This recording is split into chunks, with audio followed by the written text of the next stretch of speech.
This Steve Jones Show podcast is now loading. The Steve Jones Show podcast is presented by Sunbury Motor Company, Purdy Insurance, and Brewers Outlet.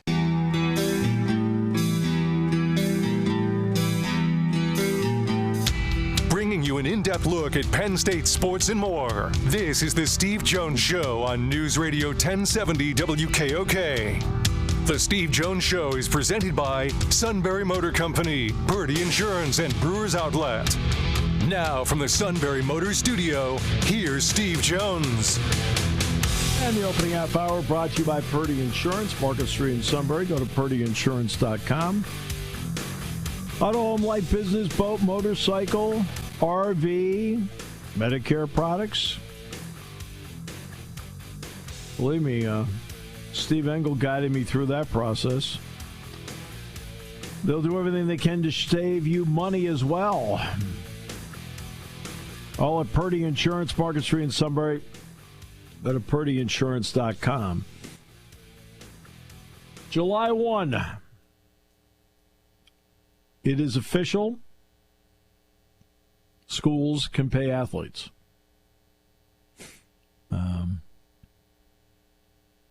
So, you know, look, I had a friend of mine call me yesterday and right away says, "Oh, I hate this system." And he's not the only one that feels that way. And the first thing I say to everybody that says that to me, I said, it's court mandated. They have no choice. They have to do it. Now, you can go to Division III like St. Francis did. But if you're going to compete in Division I in everything,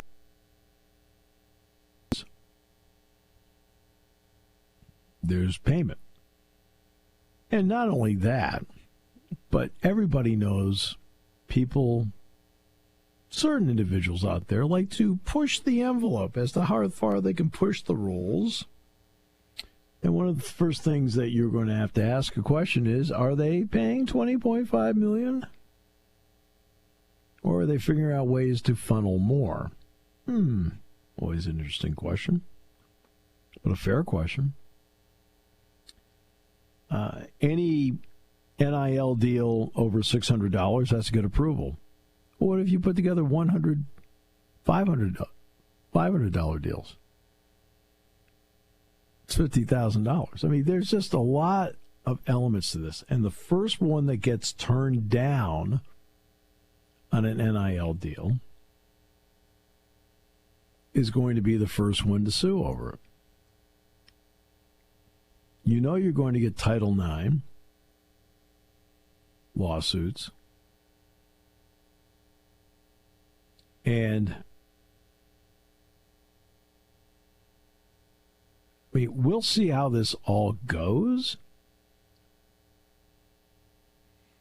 but it's not going to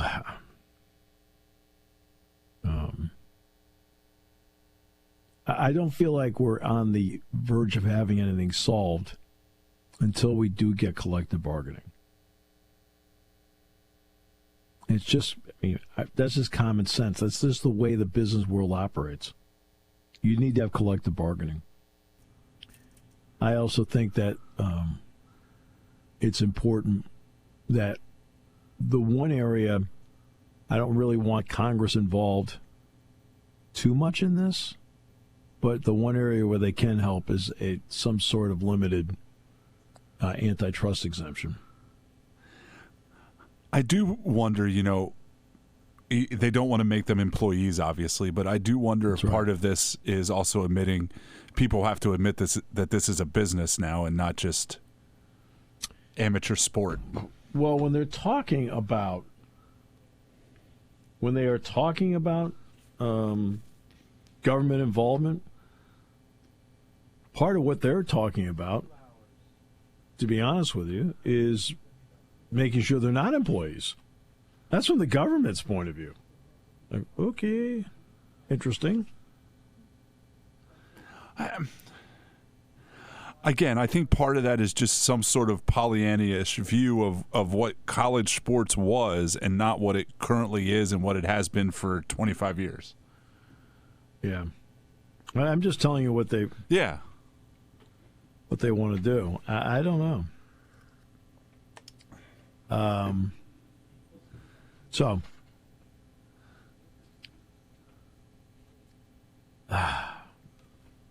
I just think at some point, you're going to need collective bargaining where the players have at least feel like they had a say as to what the cap number is and what the distribution happens to be.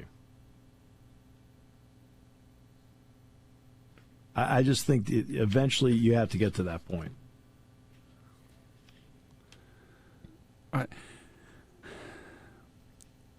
You would like to think that what's gone on over the last 18 months might have gotten to them to that point, but it hasn't. So I wonder if we somehow need more lawsuits and stuff to snap people out into action. Yeah. Yeah, I don't know. I mean, that's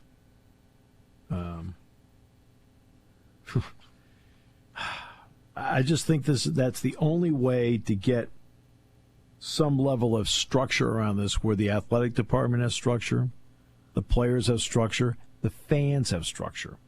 Now, I don't think anybody cares about whether the fans have structure or not, but they should. They should care whether the fans have structure. That's me. Fans should have structure. Honestly, the way the coaches probably need structure more than anybody right now, and they haven't gotten it either. Yeah. Not anywhere close. Crazy. Crazy. I have not heard from Mr. Catrillo today, by the way. Just as a warning. Must be changing diapers. I hope not. Yeah, I don't know. For his sake.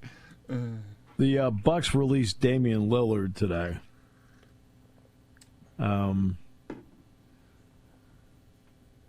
So it's interesting, the Damian Lillards of the NBA, and he's been a great player. But you know what happens? I think when you are the star of a team and the team doesn't have a lot around it, you have the freedom and you're the one, it's your responsibility to somehow win the game for your team. When you then go to a team that has more talent, and in this case we're talking about a guy like Giannis, and now you have to play nice with everybody, where you have to fit in. You're the one that has to, your game has to be complimentary. I think sometimes it is very difficult to do this. I do wonder if that's part of the reason he was so hesitant for a while to leave Portland. Could be, because, he is not... I'll give you an example. Caruso, who plays for Oklahoma City. He's never been the star in the NBA. Never. When he played for the Lakers, they won a title in the bubble. Complimentary player. So Oklahoma City gets him. Well, he already knows how to play nice in the sandbox with everybody else. He already knows he's a complimentary player. The guy they got from the Knicks to be the backup to Chet Holmgren. Hartenstein. Right? Same story. Okay? He already knew he had a role. And that role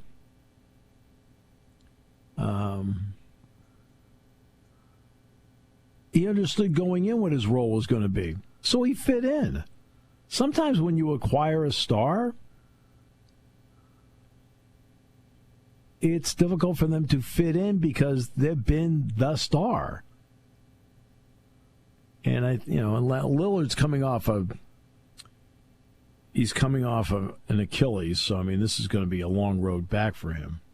So I do think it's partially a cap thing too, because now somehow they can spread out the $113 million that they owe him over 5 years, and now they have more room to sign people. And no question. And if when he gets healthy next year, I'm assuming there's, I'm sure it's not legal, but I'm sure there's some sort of handshake thing there that, Yeah, probably. But I just think that, remember, when he was acquired, you cannot stop Milwaukee. You can't stop them. All right? They've got it. I mean, it's incredible. And nothing happened. Paul George gets acquired. Okay? By anybody. Boy, that's going to put him over and none of them have ever been over the top. Okay? I mean, that's when I sit back and like when these moves are made, like okay, but Lillard's going to have more in his career coming up, but he's not going to really get back into playing until later in the year because of the Achilles. But they did that today, so and we have not heard from Matt, huh? No, we have not. I saw they posted pictures. They went and looked at trains the other day. Maybe they got on one and left. Hoboing it across the country for the summer. Well, yeah. Yeah. A couple teach the boys how to ride. Teach the boys how to ride the rails. I mean, a couple of diapers later, he's going to want to turn around. So, yeah. Oof, brutal. Just brutal. But yeah, the suit seems to think he's on vacation this week. Suit thinks he's on vacation? Matt's on vacation. Not that the suit thinks the suit's on vacation. Well, the suit thinks he's on vacation all the time. I mean, my goodness. I mean, you should see the look on his face when he's told to go to work. Like, why don't you get some work done? No. So, that was probably the same look on my face when I realized it was 12:30 this afternoon. Yeah, I caused that. No, I caused that. But yeah, today's the day everything changed. Officially in college sports. Officially. They're not literally cutting checks today, though, are they? I think they are, yeah. Yeah? Yeah. I think some of the checks, and it's not just getting cut checks, but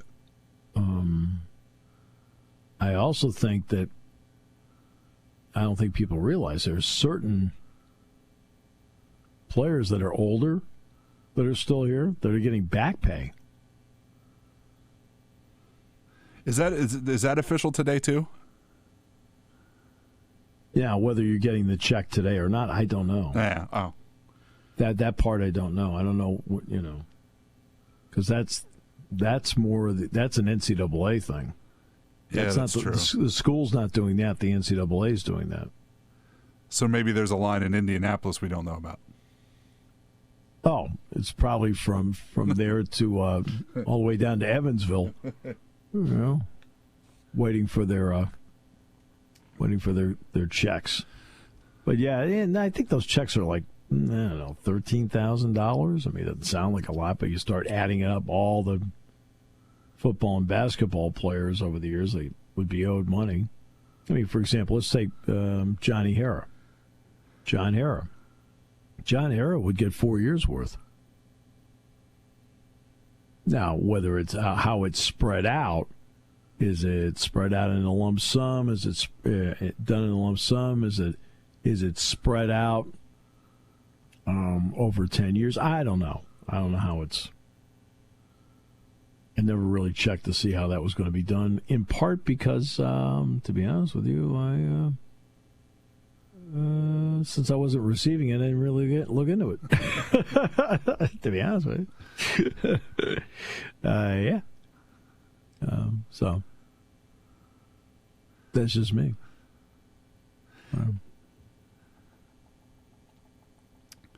But everything changed today. And it's going to be, I know they have this guy they brought in from Major League Baseball.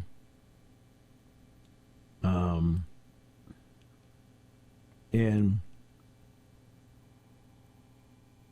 that might be Matt now. That this could be the magic moment. Yeah. I think we shamed him into calling. Yeah, that's the issue. I think we shamed him into calling the show. Yeah. Yeah. And we'll find out in a second. Maybe it's not. Maybe it's another one of those calls. There he is. There was concern that you were on a train to nowhere. Sorry, I pulled an Anthony Volpe after what that throw to third base last night. Sorry. Well, I mean, your team isn't very good to begin with, so. Somehow I kind of knew that, but I guess I was just waiting to see how the rest of it played out. No, Lisa and I had just finished a nice anniversary lunch and went a little later than I expected, but here I am. Well, there you go. Congratulations, by the way. Thank you. We are 8 years married today. Oh, that's wonderful. I bet it feels like 10 to her, my friend. Yes, it does. Especially when it comes to this part of my life, which is the sports world. It probably feels like 20 to her. Yeah, I mean, to be honest with you, I mean, if I were to ask her, does certain days feel like the water's dripping in your forehead? Yeah. All right, so. Yeah. I mean, I saw you took the kids to see the trains. Yes, that was a whole heck of a lot of fun. Steamtown and Scranton was this past weekend.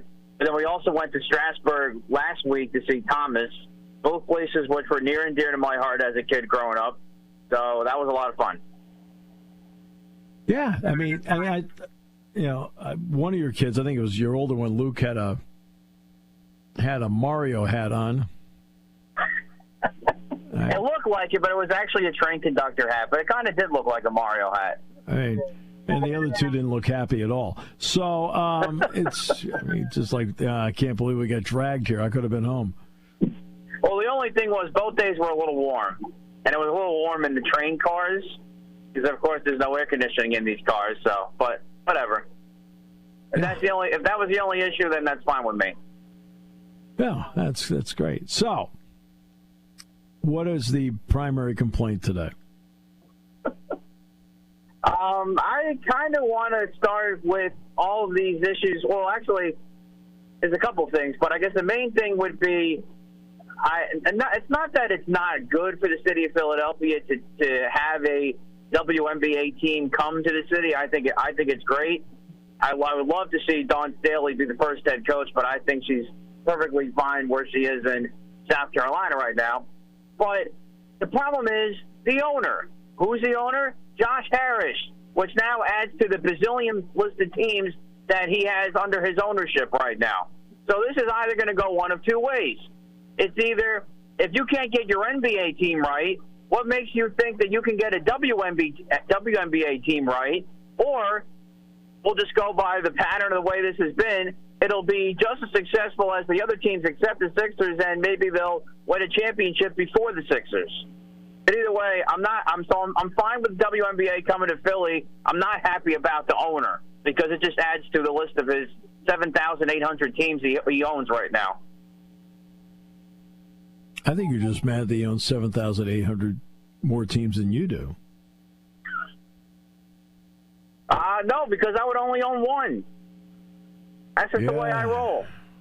And I'd like to see how that one goes.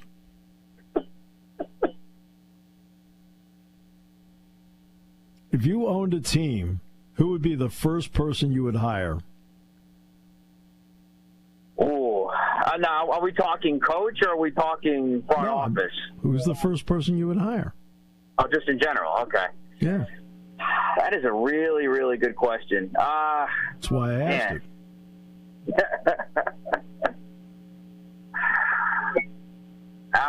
Man, that's a tough question. I honestly don't know.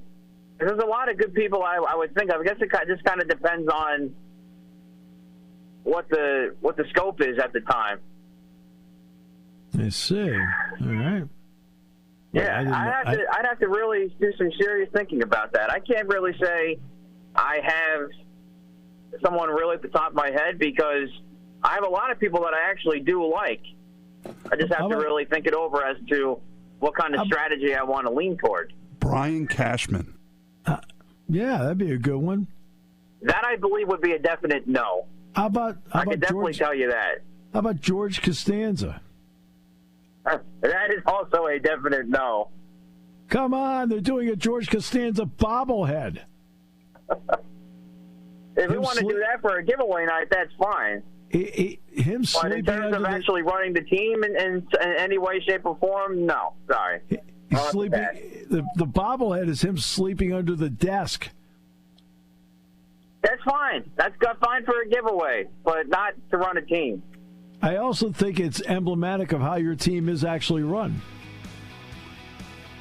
In terms of the Sixers, yes. Maybe somewhat about the Yankees right now, too. It definitely is a perfect characterization of the Sixers. Well, happy Bobby Bonilla Day. That's right. My anniversary is always on Bobby Bonilla Day. I just wish we could have some of that money, too. Hey, I've seen pictures of your house. Well, I'll tell you right now, you do a lot with 20,000 square feet. We try. We try to make it work. 20,000. A lot of room. Thank you. Talk to you guys next week. Yeah. Half hour brought to you by our good friends at Purdy Insurance, Market Street in Sunbury. Go to purdyinsurance.com. Party time, game time, or just fun time. Doesn't matter what time it is because it's Brewers Outlet time. The Beverage Supermarket has the area's largest beer selection. Imports, microbrews, ciders, and domestics. Pick from over 100 ice-cold 12-packs and dozens of 24-ounce singles. Soda, snacks, hot sauces, fresh roasted peanuts. Make it one-stop party shopping, and don't forget the pickle bar. So whatever you're celebrating or just doing it up, Brewers Outlet, Reagan Street, Sunbury wants to see you. And thank you for your years of patronage. Celebrate your freedom from high prices this long holiday weekend at Sunbury Motors with deals hotter than a firecracker. Hurry in to Sunbury Motors Ford and choose from 10 pre-owned Explorers priced as low as $17,997, or pick from 12 pre-owned F-150s, America's best-selling truck, starting at just $18,997. At Sunbury Motors Hyundai, save up to $2,300 on the versatile pre-owned Hyundai Santa Cruz and up to $2,000 on used Hyundai Santa Fe's that come with plenty of room for the whole family.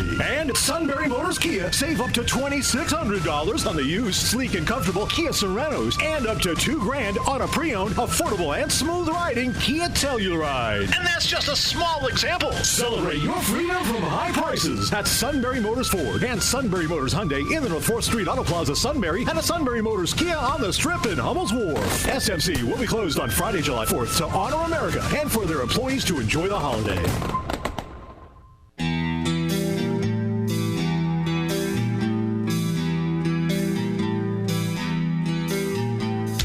Bringing you an in-depth look at Penn State sports and more. This is the Steve Jones Show on News Radio 1070 WKOK. The Steve Jones Show is presented by Brewers Outlet, Sunbury Motor Company, and Purdy Insurance. Now, from the Sunbury Motors Studio, here's Steve Jones. And the top hour brought to you by Sunbury Motors, 4th Street in Sunbury, Sunbury Motors Kia, routes 11 and 15 in Hummel's Wharf, online at sunburymotors.com. Ford, Kia, Hyundai, best in new inventory, great pre-owned inventory with the Sunbury Motors guarantee, and a terrific service department that backs it up every step of the way. Quick lane, inspections, routine, difficult, all at Sunbury Motors, 4th Street in Sunbury, Sunbury Motors Kia, routes 11 and 15 in Hummel's Wharf, and online at sunburymotors.com. We're still trying to get a hold of John Griffin. We can. That'd be great. And then we go from there, okay? Matt was a little bit late, having an anniversary lunch. I mean, really. I mean, they're going to see each other for dinner tonight. Why was he late for us? I don't understand. No, I'm just kidding. Very, very nice. Very nice. Yeah. Very nice. All right. So, again, first day where, they start getting money from the athletic department. Now, the question is going to be, as you go forward, there'll be a 4% increase each year. So 20.5 will be approximately 21.3 next year, and then keeps going up from there. And that's, that's the way it's going to be. I think the top out number eventually is around $30 million. That's 10 years in. But that is, that's the new world we live in now. And, and I do get people that complain to me about this all the time. They complain to me. Because they're not complaining to me. They just want to talk. Okay? All right?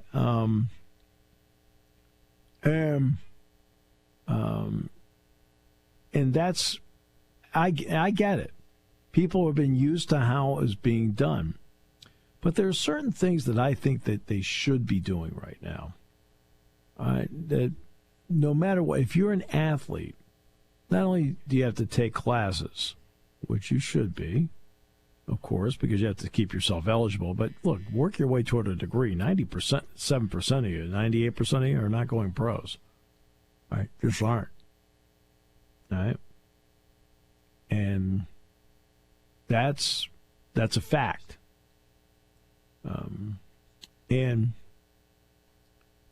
But I also think it's important that since they are getting some money now, whatever that number happens to be, a quarterback's going to get more than, say, the backup right tackle. I understand that.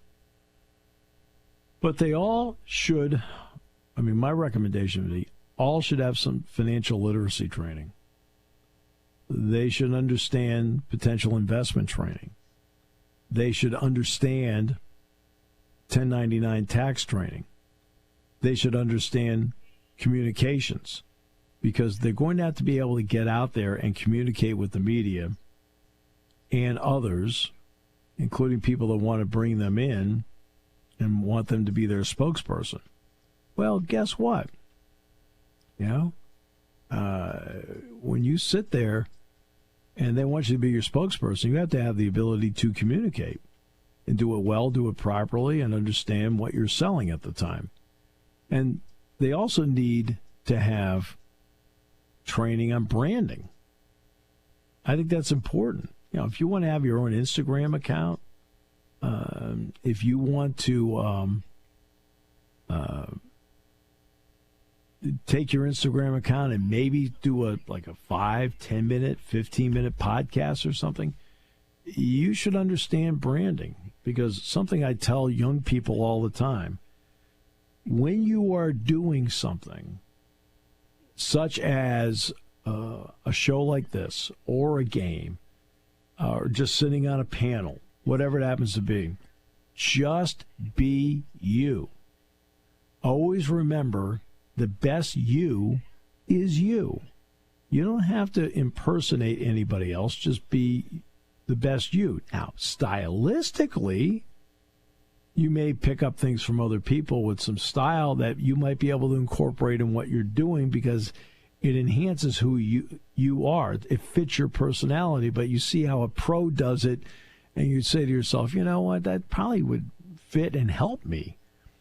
But the brand part's important.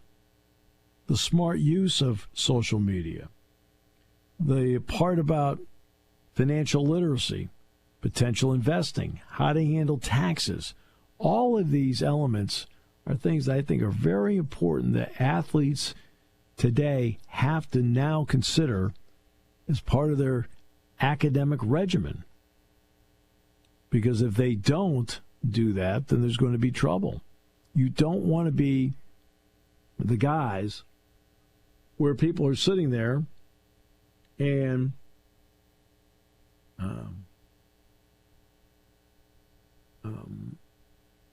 you have to have several things that you have to keep in mind about this because now you're getting more money than you ever have in your life.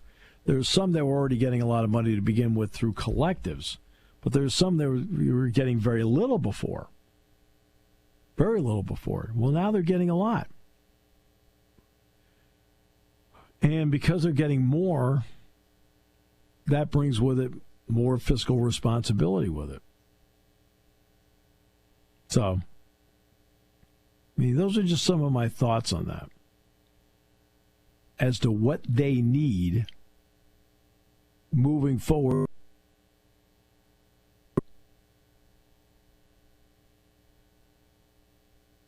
And, I know that, for example, at Penn State, they do get communications training. Okay. They do get tax training. But I think all of that, whether it's branding, communication, financial literacy, taxes, okay, social media awareness, okay, they need all of that to get through this new era.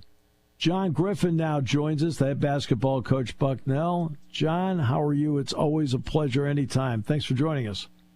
Steve, thanks for having me. Yeah, last time I saw you, you were, birdieing whatever hole it was on Penn State golf course.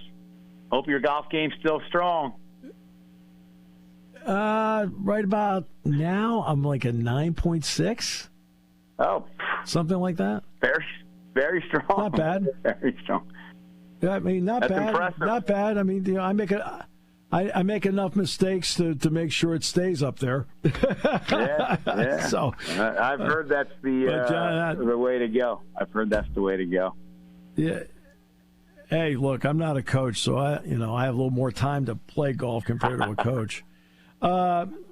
So this new era comes in. Now, look, Bucknell's in a different world, but it's going to affect your world in some ways because if you get anybody that's decent, people are going to come for them and they'll have money to offer them.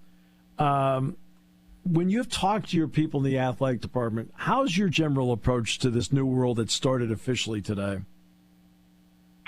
You know what, Steve? We've already been affected by this new kind of age of transferring. With the Player of the Year in our league transferring to Alabama, Noah Williamson, and I mean I'm used to it, Steve. I was at St. Joe's in the beginning of the NIL stuff and the beginning of the collectives, and so this is not something new to me. How we're handling it internally is we're making sure that within the mission of Bucknell, we're approaching this aggressively. We certainly want to be in the NCAA tournament, and we want to make sure that we are taking the right steps. I think the opt-in language versus the opt-out language is different. We are not opting in at this moment, so we're still figuring out how that looks for us when you opt out. But, yeah, I would say we've taken a pretty aggressive stance with, again, within reason of who we are as an institution to compete. And we have a competitive athletic director right now, Tim Pavlichko, and our leadership is lock in step with us, and we're looking to get back to the NCAA tournament. So in order to do so, you have to make sure that you are moving with the rest of the world. All right, so you brought up the NCAA tournament. There is talk of expanding to 76. There's 72s thrown out there, but you and I both know, hey, look, and my attitude, John, is you're going to go to 76 eventually. Just do it now. But they've been negotiating with the TV partners over this. How important is it for Bucknell that this TV partner negotiation takes away the dent of that 10-year payment plan? Because I would think Patriot League teams are exponentially hurt more by that than a Big Ten team would be. Yeah, I mean, the Big Ten is certainly on its own island, along with the SEC and the other Power Four. But, the Patriot League is affected by the 10-year settlement finances. Anything helps, honestly, Steve. And at this point, I think I speak for a lot of coaches, having just been on the road recruiting. Our job is to help the team that we have in front of us get better, represent the university in a way that makes not only the on-campus administrators proud, but also those that are alumni and fans that don't see the day-to-day. We want to make sure that we're putting a product on the floor or on the field that people can be proud to follow. Oftentimes in my world, I hear that, we don't like the fact that players are moving around so freely. But at the end of the day, that's the world in which we live in. So there's no point really of complaining. You have to work with the players that you recruit and the players that you are able to retain, and quickly teach them, the goals of your program and the mission of the institution, and help them improve. And that's what we've done. And we're not trying to look too far ahead. I would say it's not rocket science. Pay attention to the details of your program, and make sure that you're doing it at the highest level that you can do it. And that's what I think we're doing here. I really like our group. I think that we have probably in my short time here, 2 years going into year 3, I think it's our most complete from an athleticism standpoint team. Losing our top 2 scorers, certainly a bucket we need to fill from a scoring standpoint, but I think that what we're learning throughout the summer is who can kind of fill those buckets for us. And it's all about staying healthy and improving right now, but I really do think that our level of athleticism, 1 to 15, is different than what we've been our first 2 years, and I'm excited about that. I'll get to your team in a second with a question, but I want one more about the big picture. After this season, you will be allowed to add a 30-second game. How important can that be to Bucknell with that? Because in all likelihood, that 30-second game would be a guarantee game. Yeah, our schedule already is pretty difficult, Steve.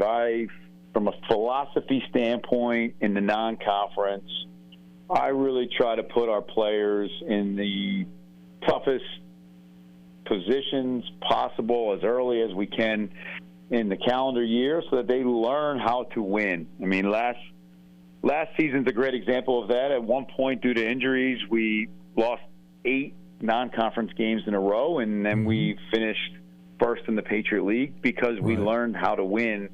Yeah, through some misery of losing, don't get me wrong, but adding another game, I don't know. It doesn't necessarily have to be a guarantee game. We already play 4, but it gives us an opportunity. It gives us some flexibility to either add a guarantee game or a neutral site game, which are going to be probably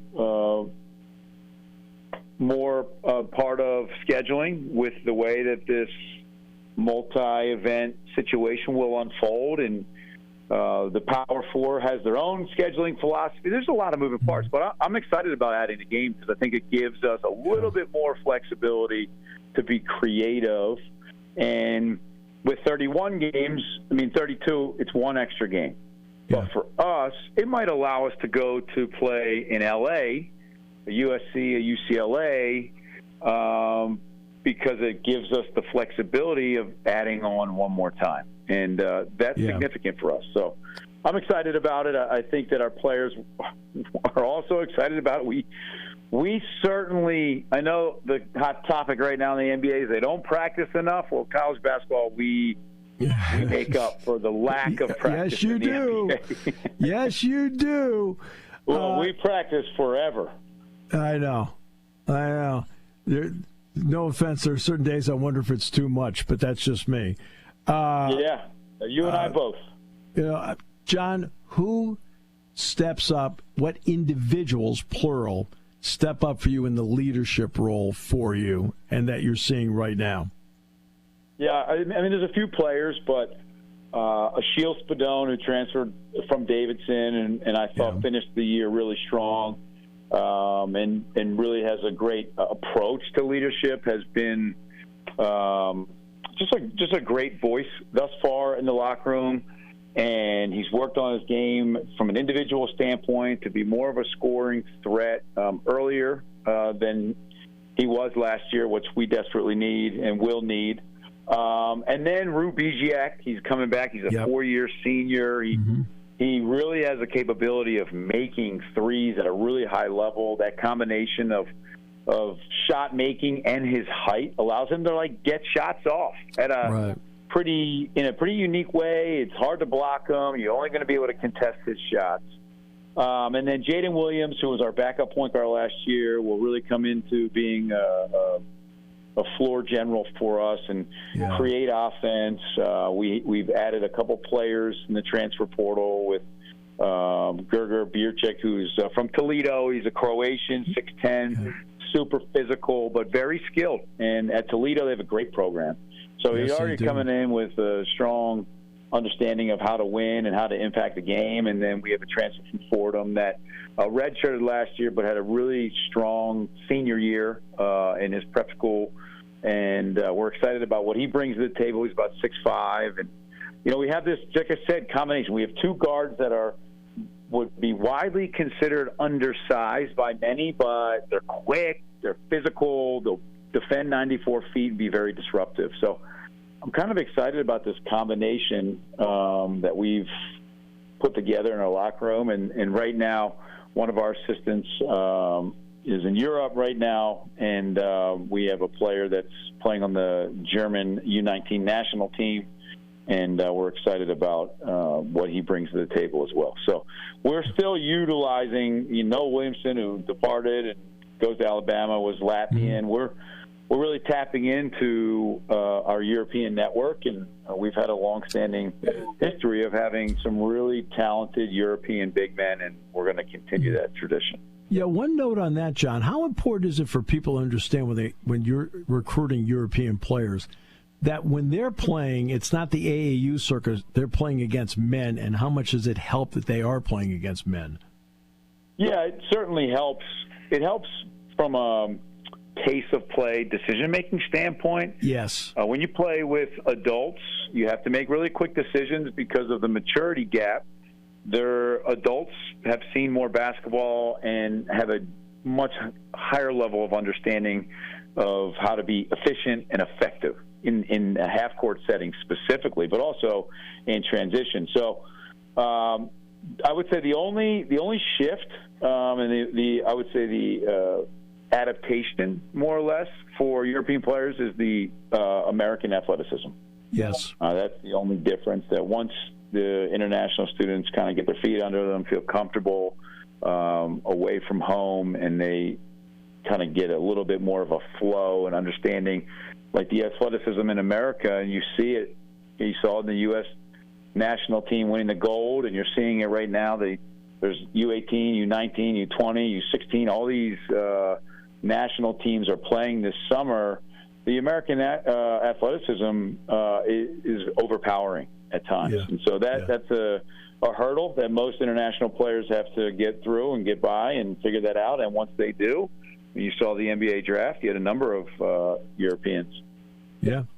John, always a pleasure. Great to catch up with you during the summer. Yeah. Appreciate it, my friend. I'll make sure not to get against you in my foursome now that I know your tricks.